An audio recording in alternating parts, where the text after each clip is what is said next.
Friends, मैं हूं मोहम्मद ज़ीशान शानी और आप देख रहे हैं Al Sharif auto care EFI electrician in car AC।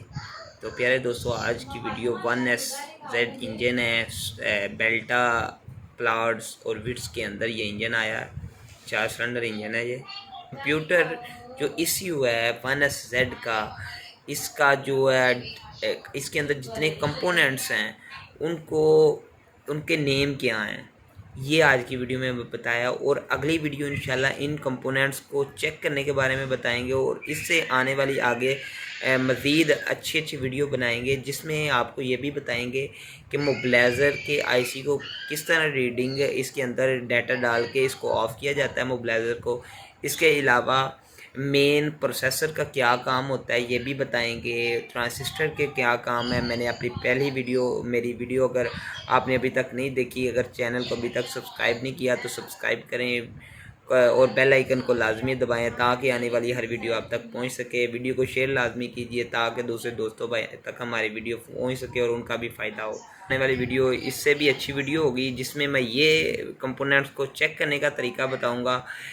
अच्छा, अब से एक तरतीब के साथ वीडियो बना रहे हैं हम। तरतीब के साथ जो वीडियो बनाएंगे इसमें पहले तो कंपोनेंट्स के नाम बताएंगे ECU के अंदर, फिर उनको चेक करने के बारे में बताएंगे, कंपोनेंट्स कैसे चेक करते हैं, और फिर इसके बाद ये बताएंगे कि अगर हमारी चेकलेट नहीं आ रही तो चेकलेट की ना आने की वजह क्या है, ये उसका IC हम कैसे ढूंढ सकते हैं ये भी बताएंगे। इसके अलावा अगर हमारे इंजेक्टर नहीं काम कर रहे तो इंजेक्टर किस तरह काम करेंगे, इसको चेक करने का इसके IC कंप्यूटर में कैसे लगे होंगे, किस जगह लगे होंगे, ये भी तरीक़ाकार बताएंगे। तो मज़ीद बेहतर से बेहतर हम अब वीडियो बनाएंगे। नई वीडियो के साथ आपके सामने आज हाज़िर हैं। तो बात हो रही थी कि गाड़ी के ये जितने कंपोनेंट्स हैं कंप्यूटर के, इस बारे में थोड़ा सा गाइड करें। तो आज मैं थोड़ा थोड़ा आपको गाइड करूँगा, तो वीडियो को एंड तक देखें, इंशाल्लाह आपको इस बारे में समझ आएगी। नंबर 1, ये हमारा जो है ना, ये डायोड का काम करता है ज़्यादातर। इस तरह का हमारा मेहरान सुजुकी मेहरान के कंप्यूटर के अंदर भी लगा होता है, वो डायोड ही होता है, तकरीबन डायोड का काम करता है। ये 60 भी डायोड लगा है।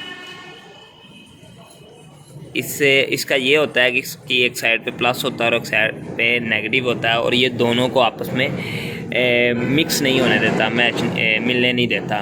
इसके बाद हमारा ये आ गया, ये हमारे कैपेसिटर लगे हैं। कैपेसिटर कंप्यूटर के अंदर जितने भी इस तरह के लगे होंगे ये हमारे कैपेसिटर होंगे, और ये भी हमारा कैपेसिटर में आ जाएगा। इसके बाद ये हमारा मेन प्रोसेसर है। अच्छा, तो ये हमारा मैं बता रहा था मेन प्रोसेसर है, ये भी मेन प्रोसेसर है।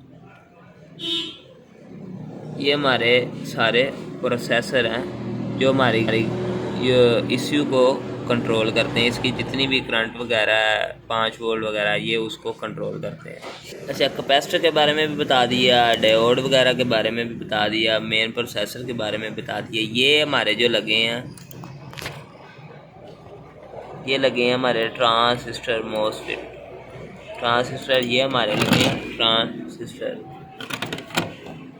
और इसी तरह आगे देखें तो ये भी हमारा ट्रांजिस्टर लगा है। ये हमारा मोस्फेट लगा है। ये मोस्फेट और ट्रांजिस्टर में ये फ़र्क है कि ये ज़्यादा लोड के लिए इस्तेमाल होता है मोस्फेट, और ये ज़रा कम लोड के लिए ट्रांजिस्टर इस्तेमाल होता है। ये इसके साथ लगा है हीट सिंक।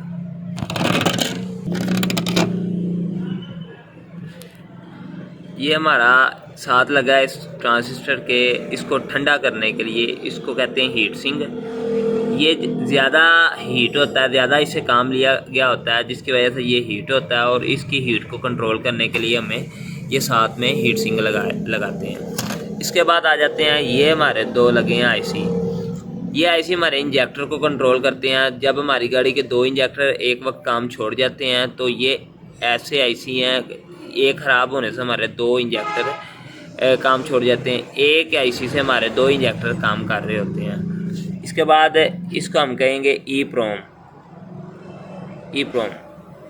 इसमें हमारा मोस्फेट वगैरह भी आते हैं, बहरहाल ज़्यादातर हम इसको EEPROM के नाम से ही याद करते हैं। इसके बाद ये हमारी लगी है, ये हमारी SMD रेजिस्टेंस है। इसको चेक करने का ये तरीका है कि मीटर जो है, जो मल्टीमीटर है आपका, उसको इसकी दोनों साइडों पे लगाएं 200 पे रख के। अगर 200 पे रख के अगर नहीं आपको रीडिंग शो करता फिर 2000 पे कर लें। इसी तरह 2K पे, फिर 200K पे। अगर फिर भी नहीं रीडिंग शो करता फिर 200M पे, फिर 20M पे। इसी तरह आप इसको चेक करें, एक जगह पे जाके ये आपको रीडिंग शो कर देगा और आपको मालूम हो जाएगा कि ये कितने ओहम की रेजिस्टेंस लगी हुई है। जितनी भी रेजिस्टेंस लगी हैं बोर्ड में और जिस जगह पे भी लगी हैं उसको चेक करने का यही तरीका है। अगर आपको इधर समझ नहीं आई तो मैंने इसके लिए एक वीडियो बनाई है, आप वो वीडियो मेरी चेक करें, आपको इंशाल्लाह इस बारे में भी समझ आएगी। अच्छा, इसके बाद ये भी हमारा कैपेसिटर लगा है और कैपेसिटर के बाद ये भी हमारा कैपेसिटर लगा है। ये है तो डायोड की शक्ल का, बहरहाल ये हमारा कैपेसिटर लगा है। ये भी हमारा कैपेसिटर है। इस तरह ये भी कैपेसिटर है, ये भी कैपेसिटर है। ये मोसफेट हमारा लगा है। और इसके बाद ये हमारा जो प्रोसेसर के करीब तरीन ये EEPROM IC लगा होगा ना, ये इसका एक ख़ास मकसद होता है कि ये प्रोसेसर को ऑन करवाता है हमारा। अगर आपकी गाड़ी की चेक लाइट नहीं ना आ रही तो चेक लाइट को आपको चेक करने के लिए, चेक लाइट का ज़्यादातर मसला आता है इस IC में। जो प्रोसेसर के मेन करीब तरीन होगा EEPROM IC या ट्रांजिस्टर या रेक्टिफायर, कोई भी डायोड वगैरह रेजिस्टेंस जो हमारे मेन IC के करीब तरीन होगी ज़्यादातर, उसमें हमारा फॉल्ट आएगा। किसी भी गाड़ी में आप चेकलाइट का IC अगर आप ढूंढना चाहते हैं तो आप प्रोसेसर के मेन प्रोसेसर के करीब तरीन जितने भी IC हैं, EEPROM IC, इसके बाद ट्रांजिस्टर, डायोड, ये सारे करीब तरीन वाले चेक कर लें। उनमें से जो ज़्यादा करीब होगा उसको चेक करें। ज़्यादातर वो ही हमारा चेकलाइट वाला IC होता है, क्योंकि ये IC एक ऐसा IC लगा हुआ है EEPROM कि ये हमारे प्रोसेसर को ऑन करवाता है। अगर ये हमारा IC EEPROM ख़राब होता है तो ये हमारे प्रोसेसर को ऑन नहीं होने देगा, इसने ही हमारे प्रोसेसर को ऑन करवाना होता है। तो इसी तरह आगे आ जाते हैं।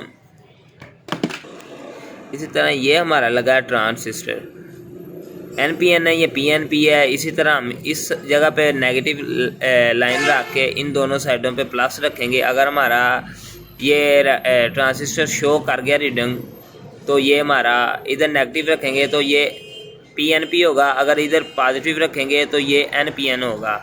अगर इधर नेगेटिव रखेंगे तो ये N टाइप होगा। अगर यहाँ पे पॉजिटिव P रखेंगे तो ये P टाइप होगा। और हाँ, अगर ये एक साइड से रीडिंग शो कर रहा है दूसरी साइड से नहीं कर रहा तो ये हमारा ट्रांजिस्टर ख़राब होगा। अच्छा, इसके अलावा और कंपोनेंट्स जो हैं उनके बारे में भी आपको बताता हूँ मैं। ये सारी हमारी रेजिस्टेंस ही लगी हैं, ये रेजिस्टेंस लगी हैं टोटली। ये हमारा ट्रांजिस्टर लगा है। ट्रांजिस्टर को भी चेक करने का भी मैंने आपको तरीका बताया। ये मोसफेट लगा है। ट्रांजिस्टर को इधर P की साइड रखेंगे और ये वाली ये एक ही चीज़ होती है। और ये जो है अगर इधर P रख के इधर N रखें और इधर N रखें, दोनों साइडों पे N शो करे तो ये P टाइप है। अगर एक साइड से शो करे और दूसरी साइड से शो ना करे और ये हमारा होगा P टाइप। बहरहाल ये हमारा ट्रांजिस्टर पे ख़राब होगा।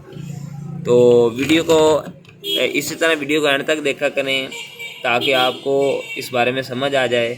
तो मज़ीद इस तरह की वीडियो बना रहा हूँ इंशाल्लाह जो आपके लिए फ़ायदेमंद हो। तो दोस्तों, अगर आपने अभी तक हमारे चैनल को सब्सक्राइब नहीं किया तो सब्सक्राइब करें। वीडियो अच्छी लगे तो वीडियो को लाइक करें और कमेंट में बताइए कि आपको वीडियो किस तरह की लगी। अपना ख्याल रखिएगा। पाकिस्तान जिंदाबाद। अल्लाह हाफिज़।